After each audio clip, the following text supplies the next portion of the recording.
So today we are going to start redox and we are going to do it in one shot. ठीक है, मतलब क्योंकि we have to do it for the examination point of view, तो हम इसको one shot में करने की कोशिश करेंगे. तो रिडॉक्स रिएक्शंस होती क्या है? As the name indicates, redox दो वर्ड से बना है. RED मतलब रिडक्शन, ऑक्स मतलब ऑक्सीडेशन. तो ऐसी रिएक्शंस जिनमें रिडक्शन एंड ऑक्सीडेशन साइमल्टेनियसली हो, मतलब रिडक्शन भी हो रही है और ऑक्सीडेशन भी हो रही है. Redox reactions are those in which reduction plus oxidation both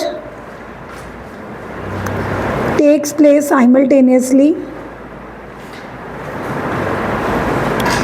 Now the question arises, what is reduction, what is oxidation? हम ये तो बोल रहे हैं कि जिस रिएक्शन में रिडक्शन भी होगी और ऑक्सीडेशन भी होगी एट द सेम टाइम, मतलब फॉरवर्ड जा रहे हैं तो रिडक्शन हो रही है, बैकवर्ड जा रहे हैं तो ऑक्सीडेशन हो रही है. या फिर एक स्पीशीज़ की रिएक्टेंट से प्रोडक्ट के टाइम रिडक्शन हो रही है, दूसरे स्पीशीज़ की रिएक्टेंट से प्रोडक्ट टाइम ऑक्सीडेशन हो रही है. But point is what is reduction, what is oxidation. तो इसके लिए बड़े सारे कॉन्सेप्ट आए, अलग अलग कॉन्सेप्ट का अलग अलग डेफिनेशन दी. सबसे पहले आया क्लासिकल कॉन्सेप्ट. क्लासिकल कॉन्सेप्ट ने बोला कि oxidation is that process which involves addition of oxygen or any electronegative element or removal of hydrogen or any electropositive element. यानी कि आप दोनों तरीके से समझ सकते हो. क्लासिकल कॉन्सेप्ट कहता है कि अगर किसी स्पीशीज़ में ऑक्सीजन ऐड हो रहा है, ऑक्सीडेशन, बच्चे बड़े कंफ्यूज होते हैं, एडिशन ऑफ ऑक्सीजन ऑक्सीडेशन था या एडिशन ऑफ हाइड्रोजन ऑक्सीडेशन था. ऑक्सीडेशन का नाम ही ओ से शुरू हो रहा है. तो जिस एलिमेंट में ऑक्सीजन ऐड हो रही है, कौन ऐड हो रही है?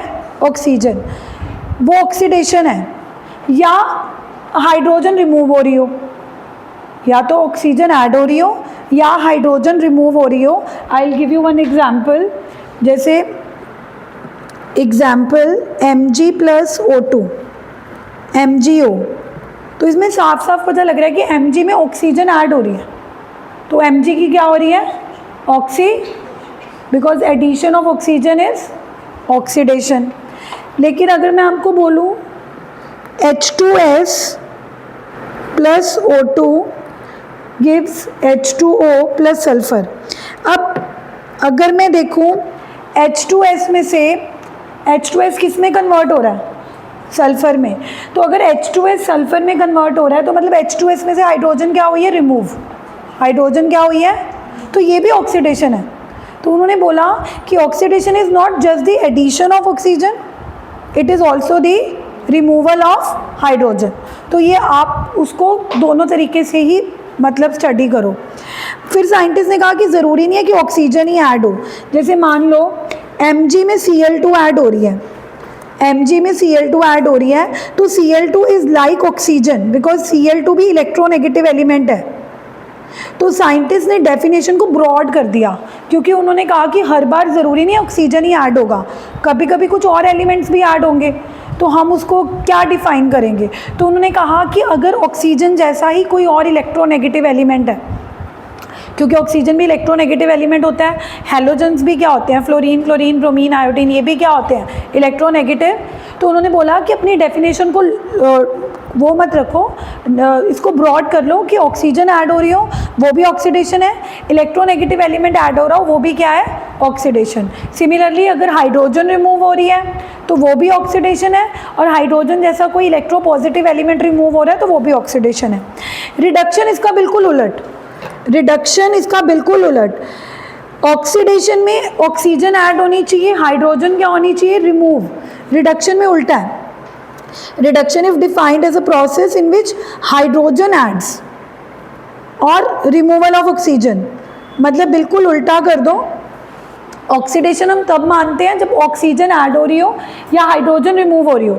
अगर मैं उल्टा कर दूं, हाइड्रोजन ऐड हो रही है या ऑक्सीजन क्या हो रही है, तो वो रिडक्शन हो जाएगी, because oxidation and reduction are बिल्कुल opposite, they are totally opposite process. ठीक है, अब मैं आपको एक रिएक्शन लिख के दूंगी,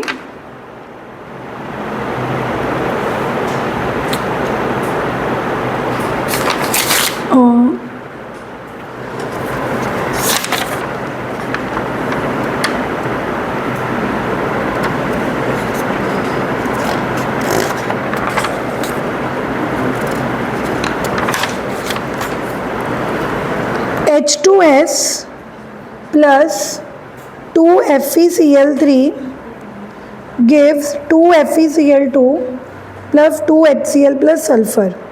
तो इसमें प्रॉबेबली H2S सल्फर में चेंज हो रहा है और FeCl3 FeCl2 में चेंज हो रहा है, बाकी बाई प्रोडक्ट है। तो हु विल टेल मी कि H2S जब सल्फर में चेंज हो रहा है तो H2S की ऑक्सीडेशन हो रही है या रिडक्शन हो रही है, और FeCl3 जब FeCl2 में चेंज हो रहा है, मतलब इन दोनों रिएक्टेंट में से किसकी ऑक्सीडेशन हो रही है, किसकी रिडक्शन हो रही है? H2S किस में चेंज हो रहा है? सल्फर में, मतलब H2S में से हाइड्रोजन रिमूव हुई होगी। अगर H2S सल्फर में चेंज हो रहा है तो उसमें से H2 क्या हुई होगी? रिमूव। अभी मैंने आपको बताया था कि रिमूवल ऑफ हाइड्रोजन क्या होता है? ऑक्सीडेशन, है ना। तो H2S की ऑक्सीडेशन हो रही है, H2S इज गेटिंग ऑक्सीडाइज। और अगर मैं FeCl2 देखूं, FeCl3 किस में चेंज हो रहा है? FeCl, यानी कि FeCl3 में Cl रिमूव हो रहा है। FeCl3 में से क्या रिमूव हो रहा है? Cl is electronegative atom. तो जब ऑक्सीजन रिमूव होती है या इलेक्ट्रोनेगेटिव एटम रिमूव होता है तो दैट इज रिडक्शन, यानी कि FeCl3 रिड्यूस हो रहा है। अब एक ना कॉन्सेप्ट होता है कि जिसकी ऑक्सीडेशन होती है ना, वो होता रिड्यूसिंग एजेंट है। अब बच्चे कंफ्यूज होते हैं, देखो दो चीज़ें होती हैं, एक होता है ऑक्सीडेशन, एक रिडक्शन, ये तो प्रोसेस है।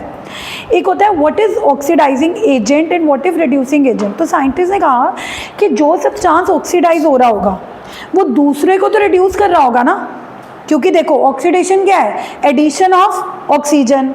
अगर किसी चीज़ में ऑक्सीजन ऐड हो रही है, यानी कि उसकी क्या हो रही है? ऑक्सीडेशन, लेकिन उसने दूसरे में से तो ऑक्सीजन रिमूव करी होगी। यानी कि जो उल्टा रहता है कि जिस सब्सटेंस की ऑक्सीडेशन होती है वो होता क्या? Reducing agent. मतलब अगर आपको इसमें से आइडेंटिफाई करना आ जाए कि आइडेंटिफाई रिड्यूसिंग एजेंट, या जिसको रिडक्टेंट बोलते हैं, and identify the oxidising agent, तो आपने क्या करना है, कैसे आइडेंटिफाई करना है? आपने ये देखना है कि ऑक्सीडेशन किसकी हो रही है। जिसकी ऑक्सीडेशन हो रही होगी उसको आपने बोलना क्या है? Reducing agent. और जिसकी रिडक्शन हो रही होगी उसको आपने क्या बोलना है? उसका रीज़न ये है कि the one which itself oxidises, जो खुद ऑक्सीडाइज हो रहा है वो दूसरों के लिए ऑक्सीडाइजिंग एजेंट नहीं है।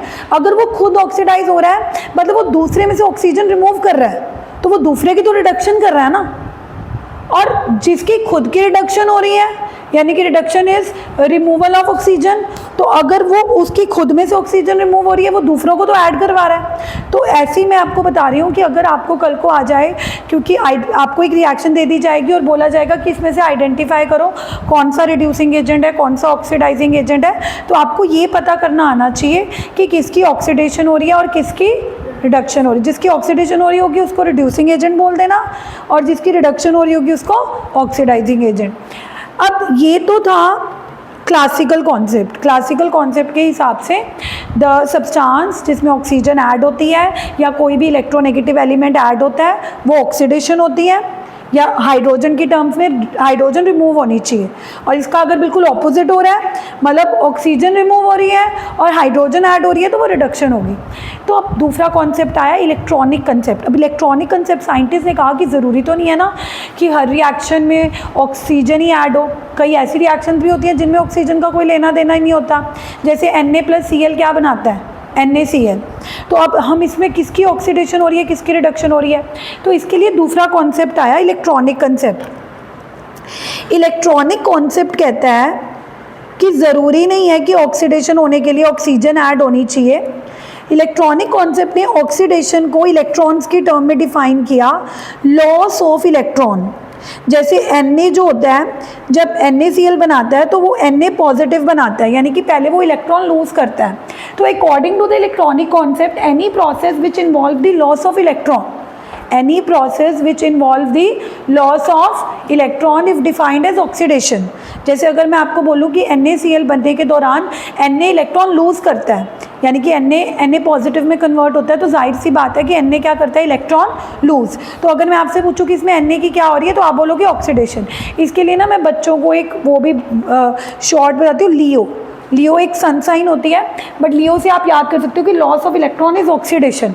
कल को अगर आप भूल जाओ कि लॉस ऑफ इलेक्ट्रॉन ऑक्सीडेशन होती थी या गेन ऑफ इलेक्ट्रॉन, तो लियो आपको याद करवाएगा, लियो which is a sun sign, कि लियो का वैसे इससे कोई लेना देना नहीं है, बट लियो से आप याद करोगे कि L से लॉस, E से इलेक्ट्रॉन और O से, और इलेक्ट्रॉनिक कॉन्सेप्ट के हिसाब से रिडक्शन गेन ऑफ इलेक्ट्रॉन होती है, कि जो स्पीशीज इलेक्ट्रॉन गेन करेगा, जैसे Cl गेन करता है तो Cl की रिडक्शन होती है। तो इसको कैसे याद करते हैं, जर्मनी से gain of electron is reduction. तो ये दूसरा कॉन्सेप्ट है। क्लासिकल कॉन्सेप्ट के हिसाब से ऑक्सीडेशन और रिडक्शन की अलग डेफिनेशन है।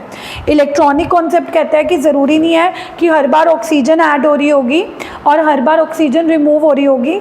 Sometimes the reaction involve just the loss of electron and gain of electron. So according to the electronic concept, जिस एटम ने इलेक्ट्रॉन लूज किया होगा वो ऑक्सीडाइज हो रहा है, पर होगा क्या, वो रिड्यूसिंग एजेंट।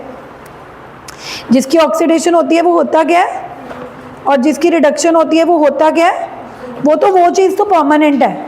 चाहे जिस भी थ्योरी के हिसाब से हम देखेंगे किसी चीज़ की ऑक्सीडेशन हो रही है या रिडक्शन हो रही है, बट ये बात तो कंफर्म है कि जिसकी ऑक्सीडेशन होगी वो होगा क्या, रिड्यूसिंग एजेंट, और जिसकी रिडक्शन होगी वो होगा क्या, उल्टा रहेगा। The one which oxidises can not be oxidising agent, it has to be reducing agent.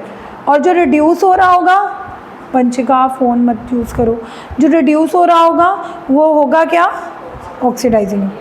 अब ये ना बड़े कंफ्यूजिंग से कॉन्सेप्ट हैं, मतलब कि मान लो एक रिएक्शन दे दी जाए, अगर you are not able to identify कि H2 रिमूव हो रहा है या कोई इलेक्ट्रोपॉजिटिव एटम रिमूव हो रहा है, मतलब क्लासिकल कॉन्सेप्ट को अप्लाई करना इज़ नॉट सो ईजी, है ना। और ये कोई मतलब एक वो भी नहीं है कि फुल एंड फाइनल, किसी चीज़ में हो सकता है ऑक्सीजन ऐड ही ना हो रही हो, फिर हम कैसे चेक करेंगे, फिर हम इलेक्ट्रॉनिक कॉन्सेप्ट लगाएंगे, और अगर इलेक्ट्रॉनिक कॉन्सेप्ट भी वहाँ पे ना लगा, तो एक मैं आपको अब जो थर्ड कॉन्सेप्ट बताना चाह रही हूँ ना, वो आपका बिल्कुल फुल एंड फाइनल है। मतलब कल को अगर आपको ऊपर वाले कॉन्सेप्ट से भी बताना होगा ना, आप रफ में उस कॉन्सेप्ट को लगा के पता करा लेना कि किसकी ऑक्सीडेशन हो रही है, किसकी रिडक्शन हो रही है, और आप किसी भी कॉन्सेप्ट से पूछा जाएगा आप वही कॉन्सेप्ट लगा सकते हो। The third concept is very simple, it is the oxidation number method.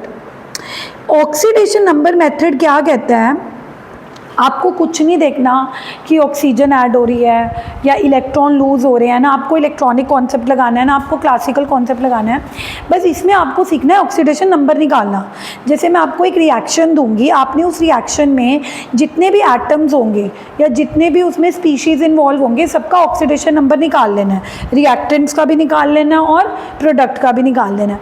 जिस रिएक्टेंट का ऑक्सीडेशन नंबर बढ़ रहा होगा प्रोडक्ट में जाते हुए, जैसे मान लो रिएक्टेंट में Na का 0 है और प्रोडक्ट में उसका ऑक्सीडेशन नंबर हो गया 1, बढ़ रहा है ना, इसमें तो कोई कन्फ्यूजन नहीं है, ऑक्सीडेशन नंबर निकालना मैं आपको सिखा दूंगी।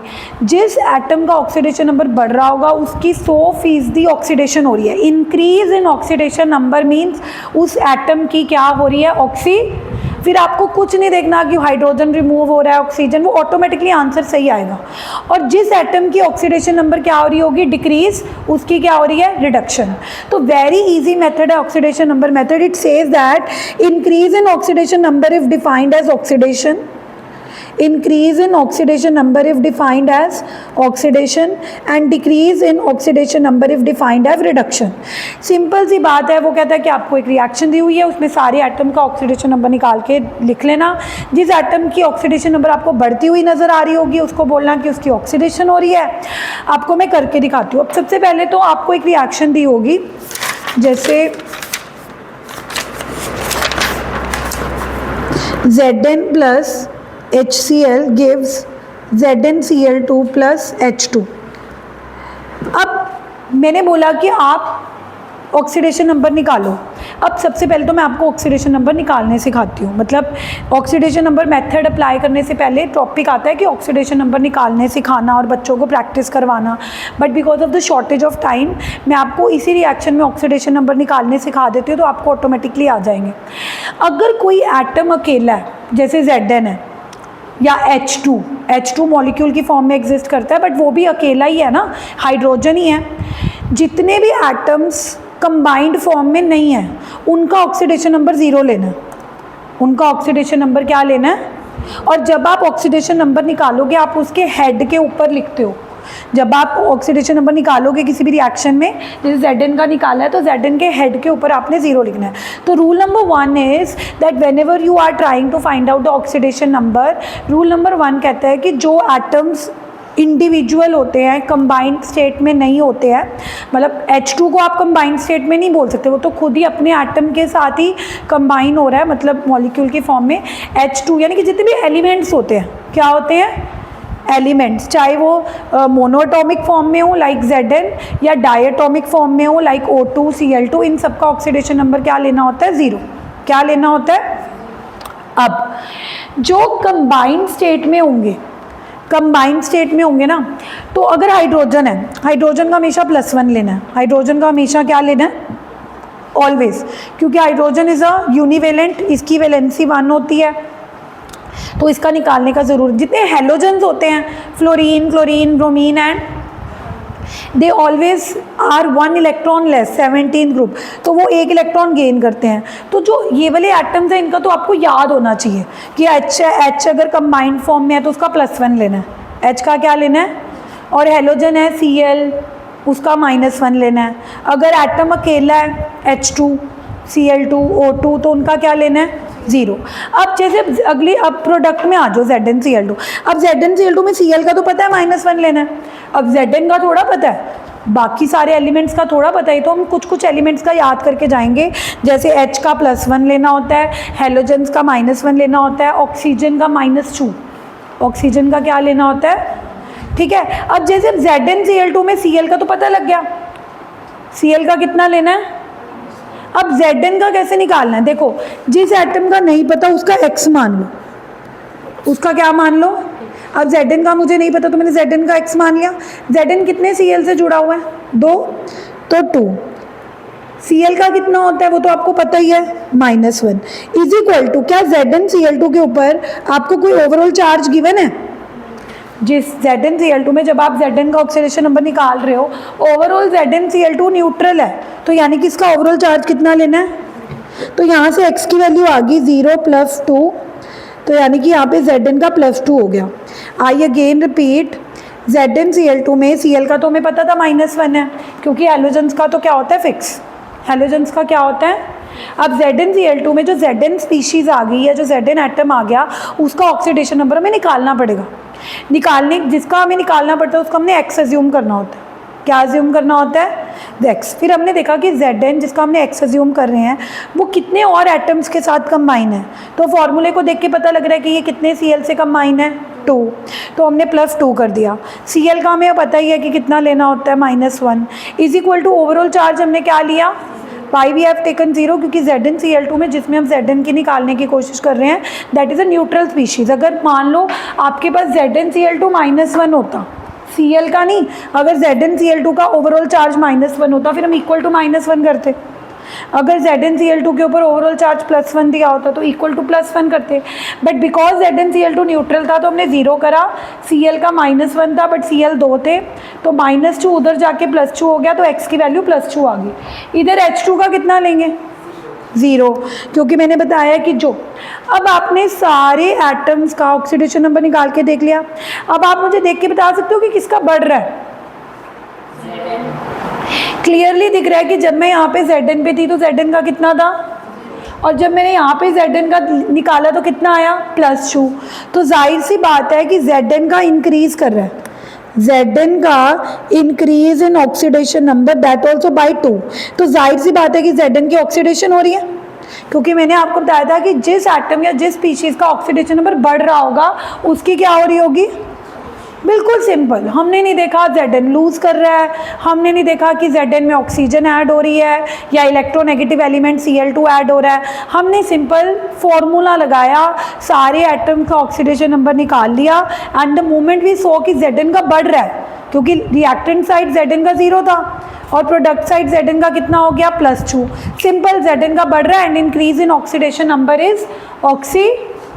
वहीं अगर आप Cl का देखो, सॉरी Cl का तो सेम है, H का देखो, H का इधर कितना है, कंबाइंड स्टेट में H का कितना है, बट जब वहाँ पे हम गए तो हाइड्रोजन अकेला हो गया, अकेला होने की वजह से उसका कितना हो गया, तो घट रहा है ना, 1 से कहाँ जा रहे हैं हम, तो HCl में डिक्रीज हो रहा है इन ऑक्सीडेशन नंबर बाय 1, तो इसकी क्या हो रही है, रिडक्शन। ठीक है, तो ऑक्सीडेशन नंबर मेथड समझ आया। Oxidation number method is better than the above two methods which is electronic concept and classical concept. अब अगर मैं इसी रिएक्शन में आपको बोल दूं कि आइडेंटिफाई ऑक्सीडाइजिंग एजेंट एंड, तो आपने जब देखा है कि Zn की क्या हो रही है, तो इसको तुम क्या बोलोगे, यस आप बोलोगे here Zn is acting as a reducing, और HCl में H की वजह से HCl की क्या हो रही थी, रिडक्शन, तो पूरा HCl क्या एक्ट करेगा। ठीक है, अभी तक मैंने आपको जो भी कॉन्सेप्ट पढ़ाया था ये बेस बनाने के लिए था, या अगर आपको 1 मार्क का क्वेश्चन आ जाए कि ऑक्सीडेशन नंबर निकाल के दिखाओ, या किसकी ऑक्सीडेशन हो रही है, किसकी रिडक्शन हो रही है, how do you define oxidation, which is oxidising agent, which is reducing agent. अब मैं आपको करवा रही हूँ जो आपको 3 मार्क का क्वेश्चन आता है। रिडॉक्स रिएक्शन में जो सबसे इम्पॉर्टेंट टॉपिक होता है वो होती है बैलेंसिंग। जैसे आपको कोई भी ऐसे रिएक्शन दे दी जाती है, ठीक है, जिसको रिडॉक्स रिएक्शन बोलते हैं, क्योंकि इसमें एक स्पीशीज़ की रिडक्शन हो रही है, एक स्पीशीज़ की, अब आपको बैलेंस करनी होती है। आपके सिलेबस में 2 मेथड हैं, किसी भी रिडॉक्स रिएक्शन को बैलेंस करने के 2 मेथड हैं। पहला मेथड है, अब मैं बैलेंसिंग पे आ रही हूँ। बैलेंसिंग पे क्यों आ रही हूँ, क्योंकि जो 3 मार्क्स का क्वेश्चन या 5 मार्क्स का क्वेश्चन होगा वो बैलेंसिंग पे आएगा। आपको एक रिएक्शन दे दी जाएगी और आपको बैलेंस करनी होगी।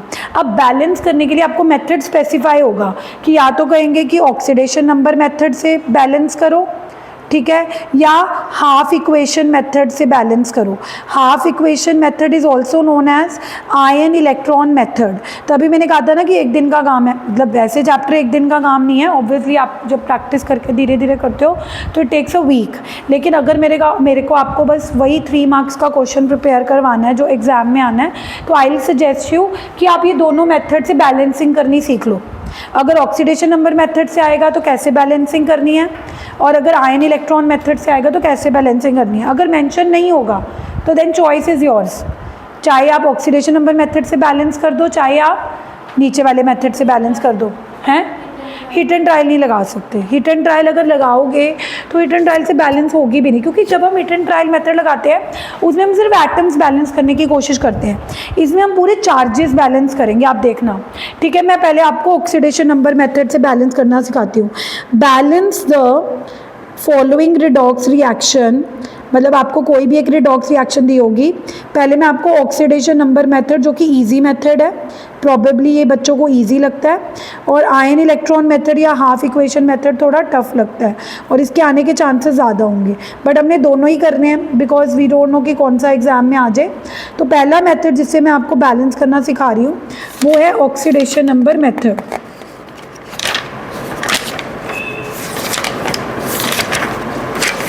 जैसे आपको कोई भी रिएक्शन से शुरू करते हैं, Mg प्लस HNO3, मैं पहला सॉल्व्ड एग्जाम्पल ही ले रही हूँ, प्रदीप्स का N2O। अब ऑक्सीडेशन नंबर मेथड का और हाफ इक्वेशन मेथड का स्टेप 1 तो सेम है। स्टेप 1 दोनों का यही है कि पहले आपने जिस भी रिएक्शन को बैलेंस करना हो स्केलेटल इक्वेशन लिखो। अब आप सोचोगे कि ma'am what is skeletal equation, इसमें तो देखो स्केलेटल इक्वेशन दी हुई है। कई बार ना क्वेश्चन ऐसे आता है कि balance the following redox reaction in which magnesium is reacting with nitric acid to form magnesium nitrate and nitrous oxide plus water. मतलब अगर आपको स्टेटमेंट की फॉर्म में रिएक्शन आए या स्टेटमेंट की फॉर्म में क्वेश्चन आए तो सबसे पहले तो आप सिंबल की फॉर्म में लिखोगे ना। सिंबल की फॉर्म में लिखने को बोलते हैं writing the skeletal equation. Writing the वो तो मतलब ना भी होता तो वो तो ऑब्वियस ही है ना, कि स्टेप 1 आपको स्केलेटल इक्वेशन लिखनी है। अब इस केस में तो स्टेप 1 ऑलरेडी गिवन है, तो स्टेप, बट अगर आपको अगर 3 मार्क का क्वेश्चन आया है तो आप बिल्कुल स्टेप वाइज लिखोगे। जैसे आप लिखोगे कि step 1 is right the skeletal equation, तो इस केस में तो स्केलेटल इक्वेशन ऑलरेडी आपको गिवन है, तो आपने एज इट इज उतार ली Mg plus HNO3 gives MgNO32 plus N2O plus H2O। तो 90% चांसेस ये हैं कि आपको स्केलेटल इक्वेशन गिवन ही होगी, मतलब स्टेटमेंट की फॉर्म में चांसेस आर लेस। ठीक है, तो अगर स्केलेटल इक्वेशन दी भी हुई है तब भी आप शो करोगे कि step 1 write the skeletal equation, because उसी चीज़ के नंबर है। स्टेप 2 भी सेम ही रहता है। स्टेप 2 होता है कि जो आप इक्वेशन बैलेंस करने जा रहे हो, इसमें आपने सारे एटम्स का ऑक्सीडेशन नंबर निकाल के उसके हेड के ऊपर लिख देना। ठीक है, तो अभी अभी मैंने आपको ऑक्सीडेशन नंबर निकालना सिखाया ही है, तो आपको प्रैक्टिस भी हो जाएगी। तो स्टेप 2 होता है, स्टेप 2 इज राइट द या indicate the oxidation number on top of the element या on top of the atom of all the elements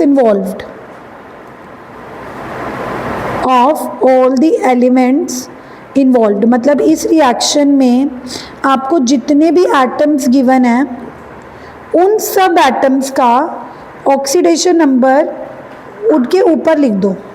ठीक है, तो अब लिखना शुरू करते हैं। सबसे पहले Mg का तो 0 ही होगा, बिकॉज आई टोल्ड यू कि अगर कोई एलिमेंट अकेला है तो उसका कितना होता है 0। HNO3 में H का फिक्स है +1 एंड O का फिक्स है -2। तो N का देखो हर एटम का फिक्स नहीं होता, जिनका एटम का फिक्स था मैं आपको बता चुकी हूँ। जैसे H का फिक्स था तो ऑलरेडी आपको पता है, निकालने की ज़रूरत नहीं है +1, O का भी निकालने की ज़रूरत नहीं है -2। नाइट्रोजन का वेरी करता है, तो वी डोंट नो नाइट्रोजन का +2 है, +3 है, +5 है, तो इसके लिए हमें X मानना पड़ेगा। क्या मानना पड़ेगा? तो निकाल लो, H का +1 था, N का X, N कितने ऑक्सीजन से जुड़ा है 3, ऑक्सीजन का -2 होता है, ओवरऑल चार्ज 0 लेंगे क्योंकि न्यूट्रल था, तो 1 + x - 6 = 0, x - 5 उधर जाके, तो यहाँ पे मैंने नाइट्रोजन का +5 निकाल लिया। आपने ऐसा ही करना है कि जिस एटम का आपका नहीं पता उसका आपको x मान के वो जितने एटम्स के साथ जुड़ा है उनका ++ करके = 0 करके निकालना। ठीक है, प्रोडक्ट साइड Mg ग्रुप 2, जैसे ग्रुप 1 होते हैं सोडियम पोटेशियम, इन सब का +1 होता है। जो ग्रुप 2 वाले एलिमेंट्स होते हैं मैग्नीशियम कैल्शियम, उनका कितना होता है +2। बस इससे ज़्यादा आपको याद नहीं होने चाहिए। हैलोजन का -1, ऑक्सीजन का -2, ग्रुप 1 वाले एलिमेंट सोडियम पोटेशियम +1, ग्रुप 2 वाले एलिमेंट मैग्नीशियम कैल्शियम +2। ठीक है, अब Mg का पता लग गया, O का तो पता ही है कितना होता है, तो यहाँ पे भी N का निकालना पड़ेगा। तो Mg का +2, अगर मैं यहाँ पे N का X भी मानती हूँ, बट N है कितने, बार 2 लगा हुआ है तो 2x।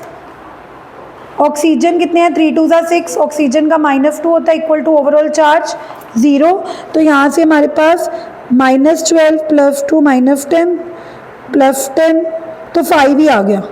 यहाँ पे नाइट्रोजन का वापस से कितना आ गया, N2O में O का कितना होगा, O का तो पता है, N का हमने फिर से X मान लिया लेकिन 2N है, 2x - 2 = 0, 2x 2 उधर चला गया, x 2/2 1, और H2O में O का -2, H का।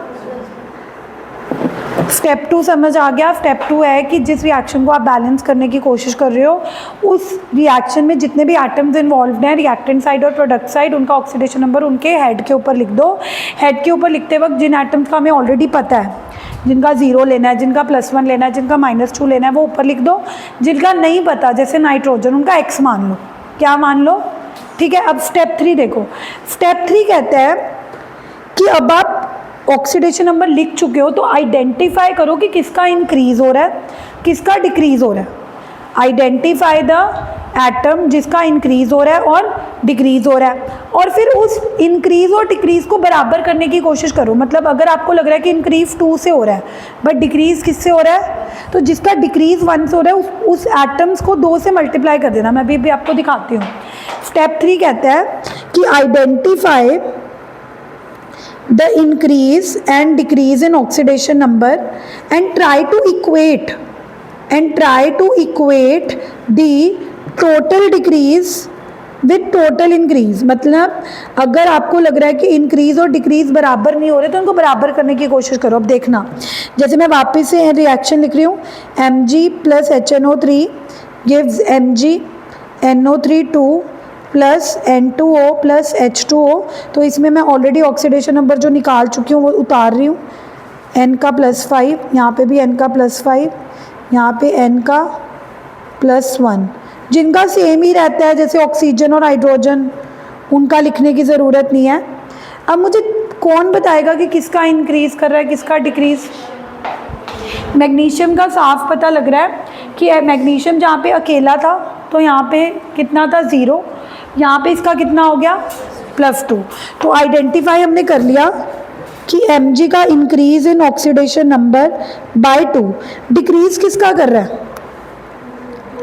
N का, वो भी यहाँ से यहाँ नहीं, यहाँ से इस नाइट्रोजन से इस नाइट्रोजन।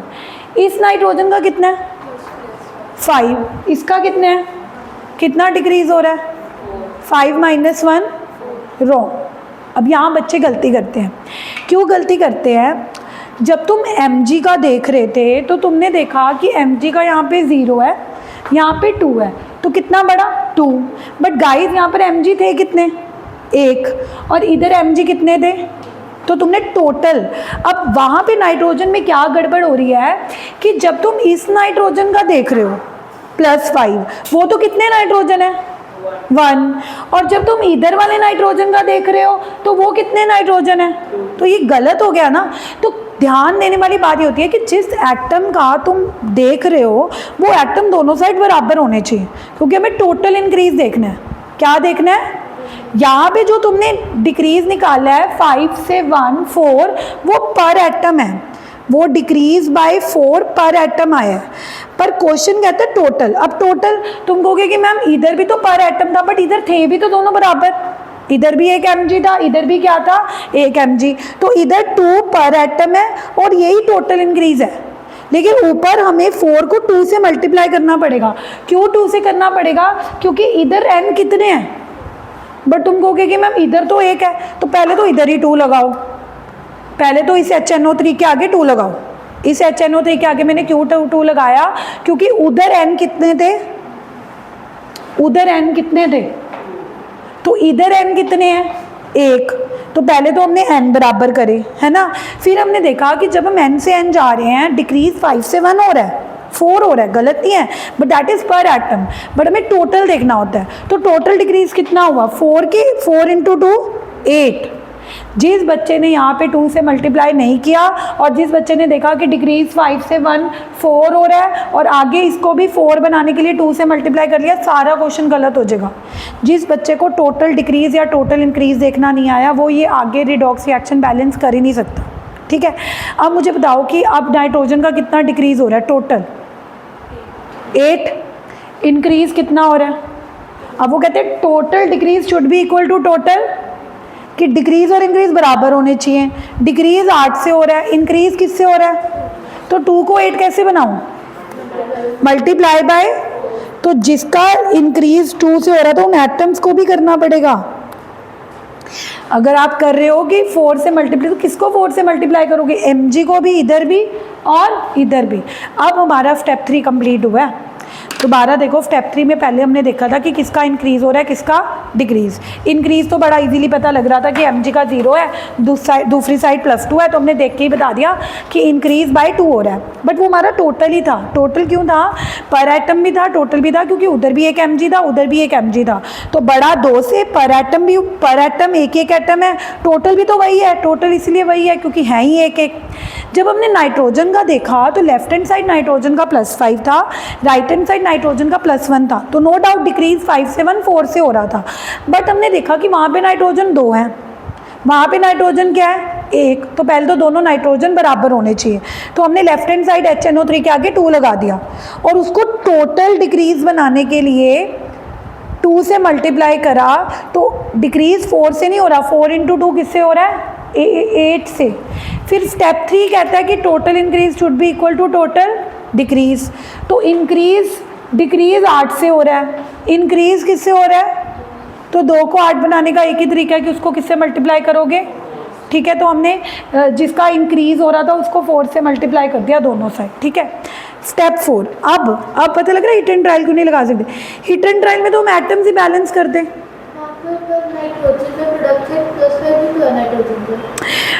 जो यहाँ से यहाँ पे +5 है, इधर भी क्या है, फिर यहाँ तो ना बढ़ा ना, तो यहाँ पे तो ना ऑक्सीडेशन हुई ना। हमने तो वो आइडेंटिफाई करना है जहाँ जिस नाइट्रोजन, हमने अगर मान लो लेफ्ट हैंड साइड ये नाइट्रोजन होता ही ना, फिर तो हम इस नाइट्रोजन की वजह से उस नाइट्रोजन को लेते ही ना, क्योंकि फिर तो ना बढ़ा ना। हमने उधर से उधर जाना है जहाँ चेंज आ रहा है। प्रोडक्ट साइड 2 स्पीशीज़ में नाइट्रोजन था, बट एक स्पीशीज़ में तो नाइट्रोजन का +5 ही था ना, तो रिएक्टेंट से प्रोडक्ट आते हुए कोई चेंज ही ना आया, तो उसको तो देखने की ज़रूरत थी। अब स्टेप 4 कहता है कि तुम चार्जेस तो बैलेंस कर चुके हो, ऑक्सीडेशन नंबर बराबर करने का मतलब है कि तुमने चार्जेस क्या कर दिए बैलेंस। अब टाइम है एटम्स बैलेंस करना है। किसको बैलेंस करना है, अब स्टेप 4 में आपने सारे एटम्स बैलेंस करने हैं other than hydrogen and oxygen. Hydrogen और ऑक्सीजन को बैलेंस करने की कोशिश नहीं करनी, बाय चांस वो अपने आप बैलेंस हो गए तो अलग बात है। स्टेप 4 में you have to balance all other atoms other than hydrogen and, क्योंकि हाइड्रोजन और ऑक्सीजन को लास्ट स्टेप 5th स्टेप में बैलेंस करेंगे। Step 4 is balance all other atoms other than hydrogen and oxygen. तो मैं दोबारा से रिएक्शन लिखती हूँ। Mg के आगे 4 आ चुका है, HNO3 के आगे 2 आ चुका है, 4 Mg NO3 twice N2O plus H2O। तो इसमें हम देखते हैं कि हाइड्रोजन और ऑक्सीजन को छोड़ के बाकी कौन कौन से एटम्स हैं जिनको बैलेंस करने की ज़रूरत है। सबसे पहले Mg तो ऑलरेडी बैलेंस है, क्योंकि Mg इधर भी कितने हैं और इधर भी Mg कितने हैं, तो Mg तो ऑलरेडी बैलेंस। Mg के अलावा नाइट्रोजन ही है, क्योंकि हाइड्रोजन और ऑक्सीजन को तो देखना नहीं। यहाँ पे नाइट्रोजन कितने हैं 2, और यहाँ पे नाइट्रोजन कितने हैं, सबसे पहले तो 2 इधर है, आगे कितना है 4, 4 2 ज़ा 8, और इधर भी कितने पड़े हैं 2 10। तो यानी कि प्रोडक्ट साइड 10 नाइट्रोजन और रिएक्टेंट साइड सिर्फ 2। अब 2 को 10 कर दें, और तो कोई तरीका नहीं है, यहाँ पे 10 लगाना पड़ेगा ना, तभी नाइट्रोजन दोनों साइड 10 होंगे, क्योंकि प्रोडक्ट साइड तो 10 है, रिएक्टेंट साइड को 2 कोफिशिएंट को क्या बना दो 10, तो नाइट्रोजन क्या हो गए बैलेंस। Mg ऑलरेडी बैलेंस थे, नाइट्रोजन रिएक्टेंट साइड 2 थे, क्योंकि यहाँ पे 2 लिखा हुआ था, बट यहाँ पे नाइट्रोजन काउंट करें तो 2 4 ज़ा 8 और 2 10 निकले, तो 2 को 10 बनाने का एक ही तरीका है कि 10 कर दो। अब हमारे Mg बैलेंस हो गए और नाइट्रोजन। अब now it is the time to balance hydrogen and oxygen. अब मेरी बात ध्यान से देखना, जिस रिएक्शन को आप बैलेंस कर रहे हो वो रिएक्शन अगर एसिडिक मीडियम में है, अब आप कहोगे कि मैम पता कैसे लगेगा, या तो देखो आपको ऑलरेडी ब्रैकेट में लिखा होगा कि एसिडिक मीडियम है कि बेसिक मीडियम है, या आप रिएक्शन में खुद भी पहचान सकते हो। अब जैसे इस रिएक्शन में देखो Mg plus HNO3 nitric acid है, HNO3 क्या है नाइट्रिक, तो जाहिर सी बात है एसिडिक मीडियम है। तो रूल कहता है कि जब अगर एसिडिक मीडियम है तो जिस साइड हाइड्रोजन की कमी है वहाँ H पॉजिटिव डाल दो। क्या डाल दो, अगर आपको लग रहा है कि लेफ्ट हैंड साइड हाइड्रोजन कम है तो left hand side H positive डाल दो, अगर आपको लग रहा है कि राइट हैंड साइड H कम है तो right hand side H positive डाल दो। और ऑक्सीजन की कमी को दूर करने के लिए आपने वाटर डालना है, ऑक्सीजन की कमी को दूर करने के लिए आपने क्या डालना है, आई विल शो यू। अब देखना लास्ट स्टेप देखना, स्टेप 5 कहता है to balance, step 5 is the last balance, to balance oxygen put water and to balance hydrogen in acidic medium अभी बेसिक मीडियम नहीं बता रही, नहीं तो कंफ्यूज हो जाओगे। ऐड H पॉजिटिव, तो पहले तो मैं रिएक्शन को दोबारा से देखती हूँ, हो सकता है कि कुछ ऐड करने की ज़रूरत ना ही पड़े, क्या पता ऑलरेडी ऑक्सीजन बैलेंस हो। पहले ऑक्सीजन देख लेते हैं। ऑक्सीजन इस साइड कितने हैं, 3 10 का 30। प्रोडक्ट साइड देखो ऑक्सीजन कितने हैं, 3 2 ज़ा 6 6 4 ज़ा 24 25 26। उधर 30 हैं, इधर कितने हैं, यानी कि 4 और ऑक्सीजन चाहिए, 4 और। तो जिस साइड ऑक्सीजन की कमी है उतने वाटर डाल दो, मतलब यहाँ पे मुझे 4 वाटर डालने हैं। 4 क्या डालने हैं, क्योंकि उन्होंने कहा कि जितने ऑक्सीजन की कमी है उतने वाटर डाल दो। तो इस साइड 4 ऑक्सीजन की कमी थी, तो मैंने 4 वाटर डाल दिया। अब देखो ऑक्सीजन हो गए बैलेंस, यहाँ पे ऑक्सीजन कितने थे 30, इधर कितने हो गए 3 2 ज़ा 6 6 4 ज़ा 24 25 26, और 4 वाटर डालने से 4 ऑक्सीजन आ गए 30 ऑक्सीजन। तो जब तुमने 4 वाटर डाले, 1 वाटर ऑलरेडी था, तो वाटर 5 हो गए।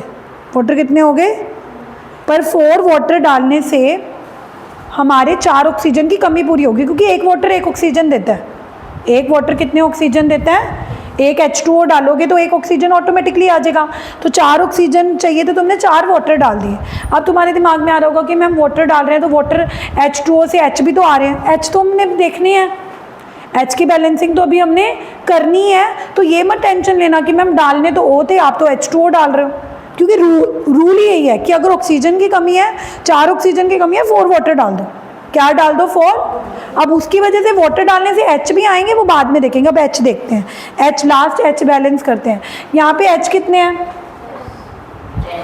यहाँ पे H कितने हैं 10, इधर देखिए H कितने हैं, ऑटोमेटिकली देखो कितने हो गए, ऑटोमेटिकली क्या हो गए, बाई चांस यहाँ 12 होते, बाई चांस यहाँ 12 होते, यहाँ 10 होते, तो हम 2H पॉजिटिव डाल देते। क्या डाल देते, 2। तो H बैलेंस करने बड़े आसान है कि जहाँ H कम होंगे वहाँ H पॉजिटिव डाल दो। बट देखो कोई ज़रूरत ही नहीं पड़ी, तुमने ऑक्सीजन की कमी को दूर करने के लिए वाटर डाले थे। क्या डाले थे, और ऑटोमेटिकली दोनों साइड के H ऑलरेडी क्या हो गए, बैलेंस। तो ये था हमारा ऑक्सीडेशन नंबर मेथड। मैं दोबारा बताती हूँ, ऑक्सीडेशन नंबर मेथड से जब आपको रिएक्शन को बैलेंस करना आएगा, स्टेप 1 क्या, राइट द स्केलेटल इक्वेशन। कोई एक अलग चीज़ नहीं है, जिस इक्वेशन को आपको बैलेंस करना है वो इक्वेशन आपको सिंबॉलिक फॉर्म में लिखनी है। किसकी फॉर्म में लिखनी है, और वो सिंबॉलिक फॉर्म में गिवन ही होगी। बहुत रेयर होगा कि रिएक्शन में आपको teacher magnesium reacts with nitric acid ऐसे स्टेटमेंट की फॉर्म में देगा, बट अगर इन केस दिया होगा तो आपको पहले स्केलेटल इक्वेशन लिखनी है। तो step 1 is Mg + HNO3 gives MgNO3 twice plus N2O + H2O। जो रिएक्शन आपको बैलेंस करनी थी वो आपने लिख लिया। स्टेप 2 था indicate the oxidation number on top of the atom, यानी कि जिस रिएक्शन को आपको बैलेंस करना है उसमें जो जो एटम्स इन्वॉल्व्ड हैं उन एटम्स के सिर के ऊपर on the top of the head आपको उसका ऑक्सीडेशन नंबर लिखना है। और अभी मैंने आपको ऑक्सीडेशन नंबर निकालने सिखाए हैं कि अगर कोई एटम अकेला है तो उसका ऑक्सीडेशन नंबर 0 लेना है। कंबाइंड फॉर्म में H का ऑलवेज कितना लेना है, +1। O का कितना लेना है, -2। जिस एटम का आपको नहीं पता उसका क्या अज्यूम कर लो, X। फिर X में प्लस कर दो जिन एटम्स का आपको पता है, जैसे X में H का मैंने +1 ऐड कर दिया, और ऑक्सीजन 3 थे, ऑक्सीजन का -2 होता है वो ऐड कर दिया, और इक्वेट कर दिया 0, बिकॉज ओवरऑल HNO3 का कोई भी चार्ज नहीं है तो 0। तो वहाँ से आपके पास X की वैल्यू कितनी आ गई, प्लस। ऐसे ही MgNO3 2 में Mg का आपको पता है +2, ग्रुप 2 फैमिली। O का आपको पता था -2, N का आपने X मान के बाई चांस सेम ही आ गया, यानी कि इधर भी नाइट्रोजन का +5 है, इधर भी नाइट्रोजन का क्या है, मतलब इधर से इधर नाइट्रोजन में ना ऑक्सीडेशन हो रही है ना रिडक्शन। बट अगले N2O में जब आपने N का निकाला, 2 N थे, N का X अज्यूम करा, -2 = 0, तो N का +1 आ गया, और अगले में तो H का +1 होता है, O का। स्टेप 3 ने कहा कि देखो कि किसका बढ़ रहा है और किसका, बट ध्यान देने वाली है कि अपने टोटल इंक्रीज और टोटल डिक्रीज देखना है। क्या देखना है, टोटल इंक्रीज और टोटल डिक्रीज का मतलब है कि अगर आपको लग रहा है कि किसी एटम का आप चेक कर रहे हो पर वो हैं ही 2, रिएक्टेंट साइड या प्रोडक्ट साइड, तो उसको आपको 2 से मल्टीप्लाई करना पड़ेगा। जैसे जब आपने यहाँ पे नाइट्रोजन का देखा, इधर नाइट्रोजन का +5 था, इधर नाइट्रोजन का +1 था, तो आपको लग रहा था कि 5 से 1 डिक्रीज हो रहा है 4, बट यहाँ पे नाइट्रोजन कितने थे, तो टोटल निकालना है ना। टोटल के लिए पहले तो आपने इधर 2 लगा दिया कि अगर उधर नाइट्रोजन 2 है तो इधर भी तो कितने होने चाहिए, तो इधर 2 लगा दिया। और आपने जो डिक्रीज 4 से हो रहा था उसको भी 2 से मल्टीप्लाई करा, क्योंकि the idea is to calculate the total decrease, the idea is to calculate the total decrease. तो टोटल डिक्रीज 8 आ गया, बट इंक्रीज तो किससे करा था, 2 से। तो इसी स्टेप में आपको टोटल इंक्रीज को टोटल डिक्रीज के इक्वल करना है। तो टोटल डिक्रीज 8 से हो रहा था, इंक्रीज 2 से हो रहा था, तो 2 को 8 बनाने के लिए किससे मल्टीप्लाई कर दिया, तो Mg के आगे 4 आ गया, इधर MgNO32 के आगे भी 4 आ गया। तो जब आपने टोटल इंक्रीज को टोटल डिक्रीज के इक्वल कर दिया, दैट मीन्स आपका स्टेप 3 कंप्लीट हो चुका है, क्योंकि आपने चार्जेस बैलेंस कर दिए। ऑक्सीडेशन नंबर इक्वेट करने का मतलब है आपने चार्जेस क्या कर दिए, balance. Now it is the time to balance the atoms. तो स्टेप 4 कहता है कि सारे एटम्स बैलेंस करो, हाइड्रोजन और ऑक्सीजन को लास्ट में देखेंगे। तो सारे एटम्स को बैलेंस करने के लिए हमने Mg को देखा, Mg तो ऑलरेडी बैलेंस था, बट नाइट्रोजन इधर 10 थे, तो यहाँ पे हमने 2 को 10 बना दिया। 2 को क्या बना दिया, 10, क्योंकि HNO3 के आगे 10 लगेगा तो N ऑटोमेटिकली 10 हो जाएंगे, तो N भी बैलेंस हो गए।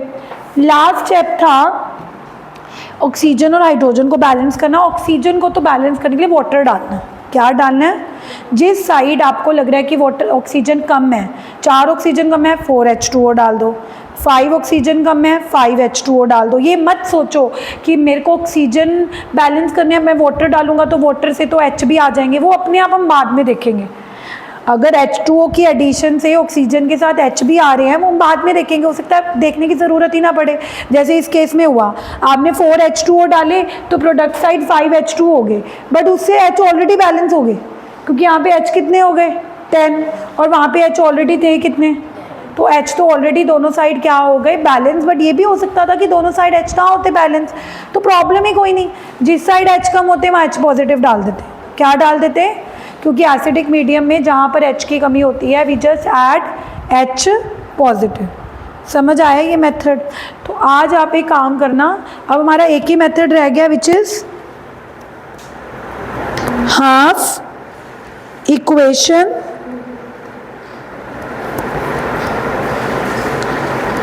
इसको अगर मैंने अभी करा दिया तो आप कंफ्यूज हो जाओगे, क्योंकि उसके स्टेप से लग गए, इसके स्टेप से लग गए। इसके पहले 5 स्टेप आज प्रैक्टिस कर लेना, ठीक है। Step 1 write the skeletal equation, step 2 indicate the oxidation number on top of the element, third indicate identify किसका इंक्रीज कर रहा है किसका, try to make total increase equal to total.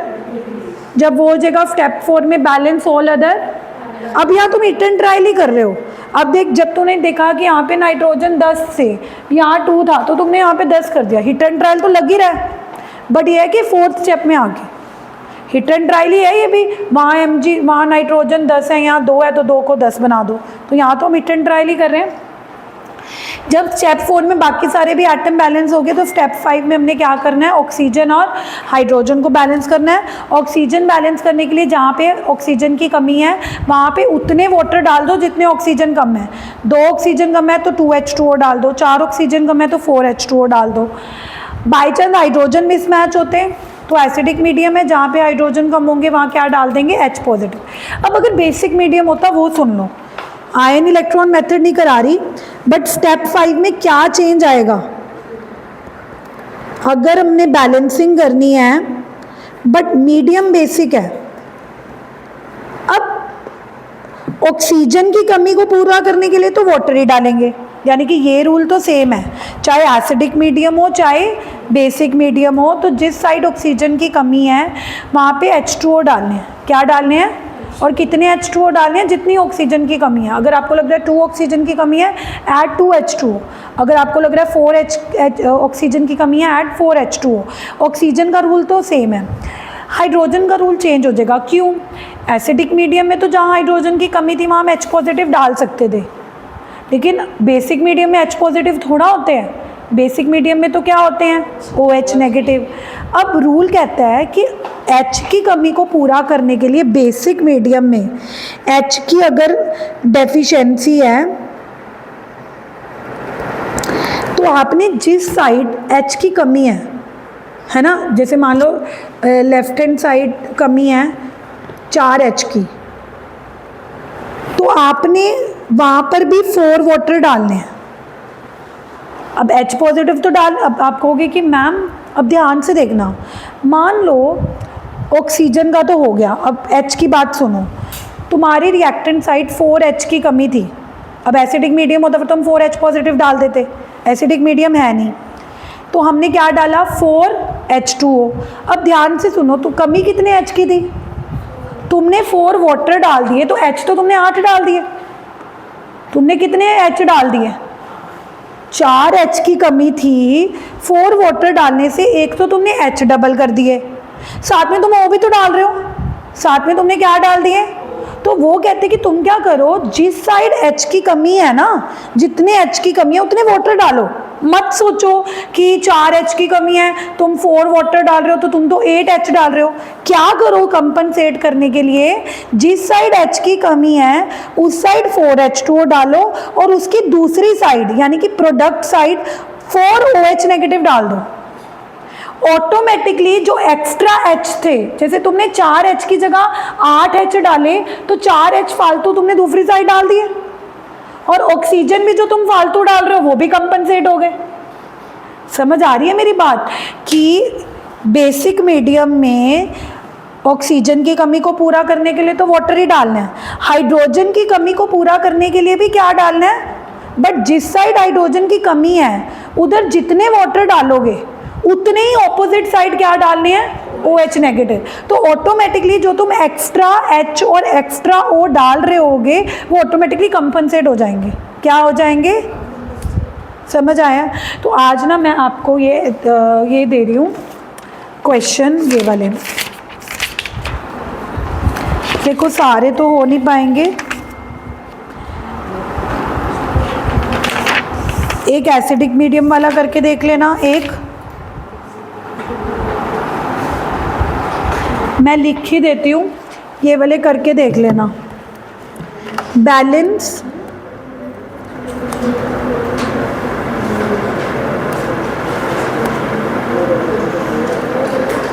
In acidic medium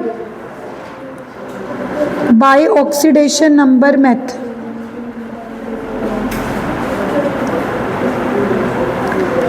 एक ये दे रही हूँ, ये होती नहीं बच्चों से, ये तो होती ही नहीं है, करके देख लेना, होगी, ठीक है।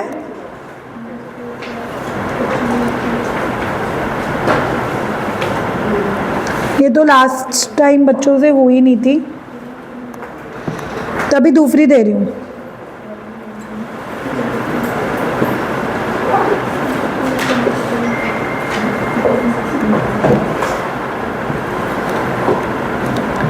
ये एसिडिक मीडियम वाली हैं दो, और एक कौन सी कर लेना,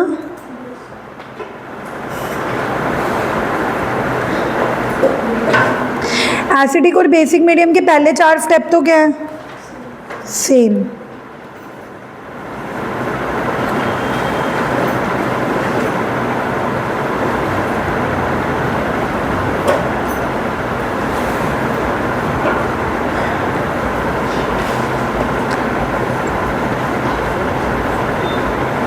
आंसर बता दो, क्योंकि तुम्हारा फाइनल आंसर क्या आना चाहिए, आंसर इसका आना चाहिए 2MnO4 negative, 6H positive, 5C2H4O2, answer ये आना चाहिए, ताकि तुम सारे स्टेप्स करके तुम्हें पता कैसे लगेगा कि तुम्हारा सही है कि नहीं, तभी लिख के दे रही हूँ।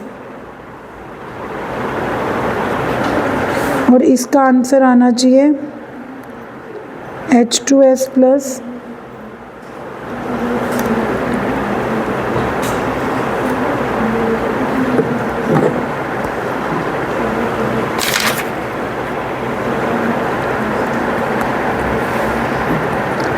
तुमने सारे स्टेप्स लगा के चेक करना है।